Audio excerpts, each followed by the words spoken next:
Mesdames et messieurs, bonjour et bienvenue sur Lougaré TV. Alors c'est parti pour l'édition de ce jeudi 13 octobre 2022. Alors on démarre l'actualité avec bien sûr l'Octobre Rose qui se poursuit. Alors aujourd'hui, journée de dépistage du cancer du sein et du cancer du col de l'utérus. Ce jeudi au centre de santé à Tefes de Guédiawaye, les femmes sont venues répondre présentes à l'appel ce matin comme vous voyez sur ces images. Alors la sage-femme d'État Anta Gueye, elle revient sur l'importance de cette journée. Je rappelle qu'elle a été l'invitée de la matinale. C'était ce matin. Alors on extrait de cet entretien.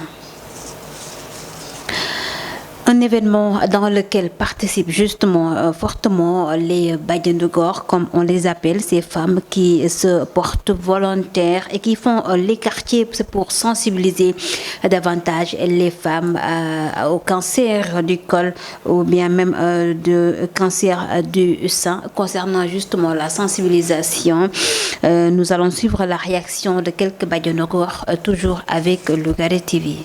waaw ñun suñu rôle ci sensibilisation bi tout le temps dañuy waxtaan ak jigéen ñi parce que d'abord ñun jigéen lañu parce que xam nga ni col du cancer de l'utérus bi moom xam nga ni moo sonal jigéen ñi moo tax bu octobre rose amee poste de santé yëpp dañ koy organiser.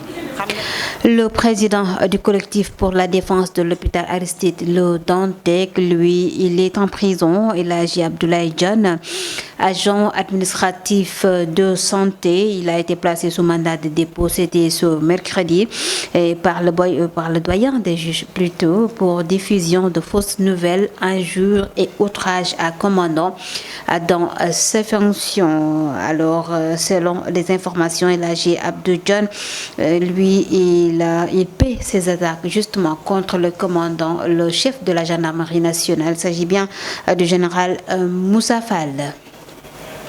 Affaire Californie, on en parle également dans cette édition. La sentence, elle est tombée. Il a été condamné à 6 mois, dont 1 mois ferme de prison, accompagné d'une amende de 500 000 francs CFA qu'il devra verser à la mannequin Adja Thiaré Diaw, donc qui était en procès. Voilà, l'insulteur de la toile reste donc encore en prison. 15 jours de plus, ce sera en prison. Et puis nous parlons à présent de ce problème de là-bas à l'université Alioune Diop de Bambey.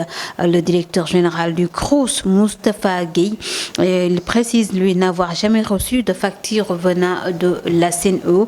La polémique qui enfle malgré tout à l'université de Bambey où les étudiants dès la rentrée dénoncent cette pénurie d'eau, accusant justement le CROUS d'avoir manqué de payer ses factures d'eau. Alors face à la presse, c'était hier, le directeur du CROUS, il se lave à grande eau et affirme n'avoir pas reçu de facture venant de la CNE.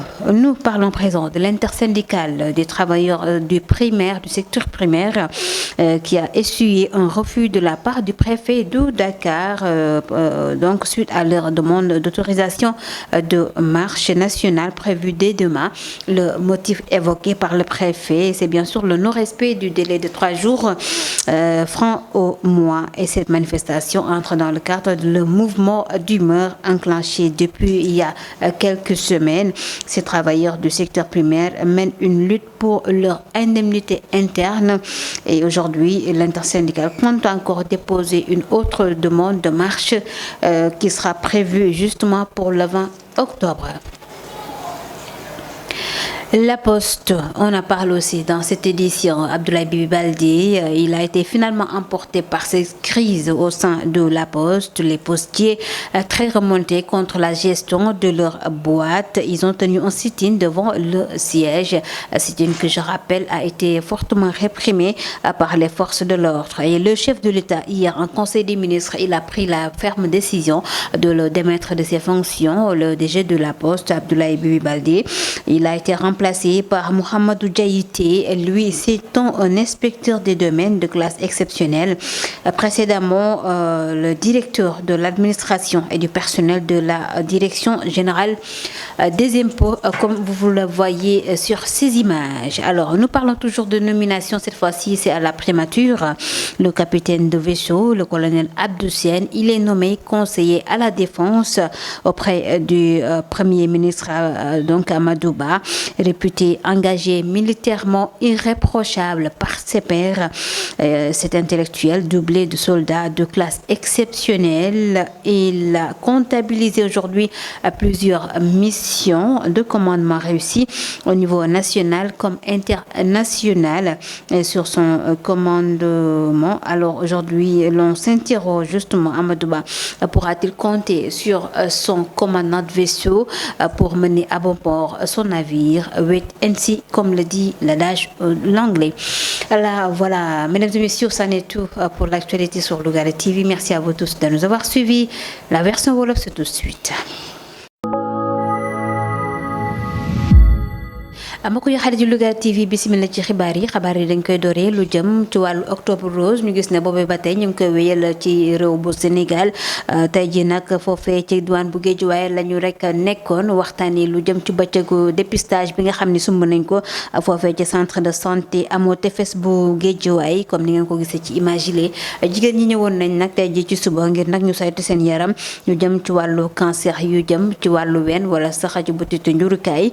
tey ji nag suñu sage-femme du jour di ak Anta Dieye moom nag rek mi ngi ñëwaat ci solo bés bile ci noonu itam mi ngi yëkkati kàddu jëmale ko ci kilifa yi ngir nag ñu gëstuwaat poste de santé yi. alors nekkoon na invité matinal bi fii ci Lougaré TV nañu teewlu benn extrait ci entretien boobu. déjà bàjjen yi ñu ngi ci suuf ñoom aussi jàllale nañ li nga xamante ni moom mooy sensibilisation bi pour woo askan bi pour ñu ñëw xool li nga xamante ni moom mooy seen yaram ñu saytu leen. voilà le chef de quartier bi aussi ànd na ci ak ñun vraiment ak waa koñ bi yëpp nag ànd nañ ci ak ñun ñëw def seen dépistage fii ci poste de santé Amo Tefes. D'accord. mu nekk événement ba nga xam ne bàjjenu gox itam dañuy faral di ci teew ñoom it bëri woon nañ lool foofu ca poste de santé bu Amo Tefes ñoom jigéen ñi nga xam ni ay dañu porté wu volontaire di wër ci quartier yi di sensibiliser jigéen ñi ngir ñu saytu seen yaram ñoom it ñu ngi def bu baax ci wàllum sensibilisation. alors dañ ciy teewlu seen i kàddu ñoom bàjjenu gox yi ba tey ci micro Lougaré TV. poste santé Amo Tefes ñuy liggéey depuis 2009 nag si relais communautaire lañu jëkkee woon. yàlla def ñu nekk bàjjen ko en 2009 ñii sant nag jigéen ñi ndaxte woote ñu uy si la dafa jafe waaye boo wootee ñu ñëw uy si la li ko waral mooy xam gi ñu xam léegi cancer fu mu toll ak ni muy lor si jigéen moo tax tey ñu yokk mobiliser wu da di ñëw. cancer bi dafa nekk loo xam ne ñu koy woowee maladie douce dafay ramper di ramper fi nga koy xamee mooy fi mu lay yàqee fi nga koy xamee mu commencé génn signe te loolu. dafa xaw a doy waar ñu bëggoon jigéen ñi bu ñu gisee régal sax nañ ñëw seen ICP wala si seen kii gynéco xool ba xam lan moo nekk si ñoom ndaxte li njiital collectif ba taxawoon ngir rek ne nañu sàmm suñu hôpital Aristide Le Dantec tey jii ma nga ca kaso ba la ko fa waral la ko fa yóbbu moo di ay saaga ak kii rek outrage à agent wala sax jox ay fausses nouvelles ci kaw kii di rek général Moussa Fall bu gendarmerie nationale. moom nag démb ci àllarba gi lañ ko rek placé sous mandat de dépôt gannaaw ba mu doon janook procureur ci noonu ñu gis ne rek tey jii kaddu yu mu yëkkati woon jëmale ko ci commandant ba moo tax ba rek ñu mujjee ko teg loxo général Moussa Fall mi ngoog moom El Hadji Abdoulaye Dione ci jamono ji di agent administratif de la santé ma nga ca nungu siin li ko waral di ay kàddu yu ñaaw mu yëkkati jëmale ko ci général Moussa Fall bu gendarmerie nationale. gannaaw moom ñu wax ci toowal Kaliphone moom itam ñu gis ni rek sentence ba wadd na te bañ ko doon atte tey jii lañ koy toppee ba tey wàllu coup et blessure blessures tax na rek ba mu war a tëddaat fukki fan ak juróom ci kaso bi gannaaw ba ñu gisee ne juróom benn weer la ñu sàkku benn weer wi lay tëdd tey ji nag ma nga ca kaso ba war na faa toogaat fukki fan ak juróom yokkute itam fay ndàmpaay lu toll ci téeméeri junni kii di Adja Thiaré Diaw di mannequin ba nga xam ni moom moo ko yóbboon ca yoon ngir rek ne koo dóor wala sax mu xoqatal ko mi ngoog gannaaw si loolu ñu wax ñu jëm ci coowal ñàkk ndox ma amee ci université Alioune Diop bu Bambey loolee tax na rek ba étudiant yi mënuñoo door seenub njàng tey sax ñi ngi doon génn di yuuxu di woote wàllu ngir nag ñu wax lu jëm ci ñàkkum ndox moomee kii di njiital CROUS ba DG bi di Moustapha Guèye moom nag weddi na ba mu set wecc ne mësuta jot facture ndox mu wuteeg loolu ci tuuma yi nga xam ni étudiants yi ña ngi koy teg ci kaw deram gannaaw ba ñu gisee ne ñoom étudiants yi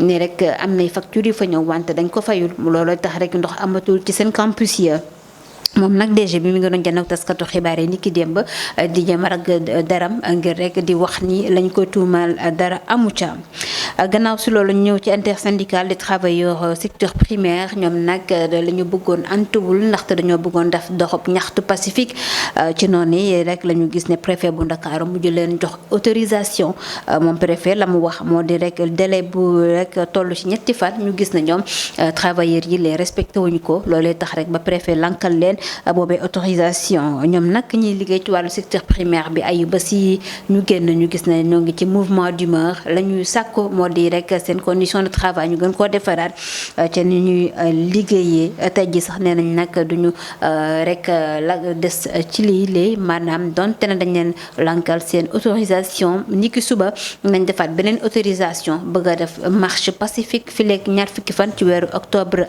bi ñu dem ca coowal poste baak coow la fa am ñu gis ne loolu tax na rek ba ka fa nekkoon DG di Abdoulaye Bibi Baldé moom nag njiitu réew mi mujj na tekki ndombal tànkam dimb ci conseil des ministres comme nag ñoom nañ ko sàkkoo woon ñoom ñu liggéey ci wàllum poste ñoom nee nañu nag gestion ba dafa des lool ba tax rek bëggoon rek ñu wàccee seen njiit la tey jii def nañu ko moom Abdoulaye Bibi Baldé ko fa wuutu di Mouhamadou Diaité moom nag ab inspecteur des domaines la de classe exceptionnelle yoroon na nag lii di wàllum administration personnelle ba nekkee ci direction des impôts et domaines comme ni ngeen ko gisee noonu. gannaaw si loolu ba tey ci wàllum nomination ñu dem ci primature Amadou Ba am na rek njiit lu yees maanaam ab conseiller wàllu défense muy kii di capitaine de vaisseau colonel Abdou Sène moom nag moom la rek tabb ngir mu wettali ko ci wàllum défense gi maanaam mu koy xelal ci wàllu woowee moom nag colonel bi ñu gis ni parcours am riche na loolu itam wàllum militaire ba nga xam ne mission ya mu doon def ci réew mekk ci bitim réew yëpp am na ci succès ci noonu itam ñu gis ne rek am na ay raay yu bëri yi nga xam ne tabban lañ ko moom colonel Abdou Sène tey jii moo nekk ci wetu Amadou Ba ngir nag jàppale ko lu jëm ci wàllu kaaraange gi fii ci réew bu Sénégal ñu ñaanal ko rek yàlla may ko ndam ci mission boobee nga xam ne moom lañ ko dénk moom colonel Abdou Sène mi nga ko mbokk yi xarit yi lii bokk na ci li fi gënoon fës ci xibaar fii ci Lougaré TV di leen jaajëfal bu baax ci teewlu bi di leen jox dig jaje suba incha allah.